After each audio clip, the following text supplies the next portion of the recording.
మచ్చా ఇది నేను తనతో దిగిన ఫస్ట్ ఫోటో మచ్చా. మరిది ఇది తనతో దిగిన లాస్ట్ ఫోటో మచ్చా. లాస్ట్ ఫోటో అంటాను, మరి ఇప్పుడేమైంది?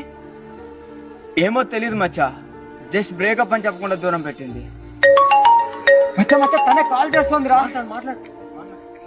హలో బేబీ, ఎలా ఉన్నావు? బాగున్నా కానీ నీ దగ్గర ఇంకా మన ఫోటోలు అలానే ఉన్నాయా? నా దగ్గర ఉన్నాయి కదా. ఫస్ట్ వాటిని డిలీట్ చేయి. చాలా రోజుల తర్వాత నువ్వు కాల్ చేసేసరికి నేను గుర్తొచ్చి కాల్ చేస్తావేమో అనుకున్నా, కానీ నా దగ్గర ఉన్న నీ గుర్తుల్ని కూడా చెడిపోయాలనుకుంటున్నావు అని తెలుసుకోలేకపోయాను.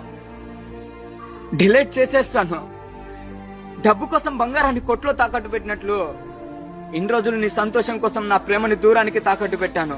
ఇకపై నీ ఇష్టానికి నా దగ్గర ఉన్న నీ గుర్తుల్ని చెరపలేనా చెప్పు? ఖచ్చితంగా డిలీట్ చేసేస్తాను. ఉంటాను. Good bye.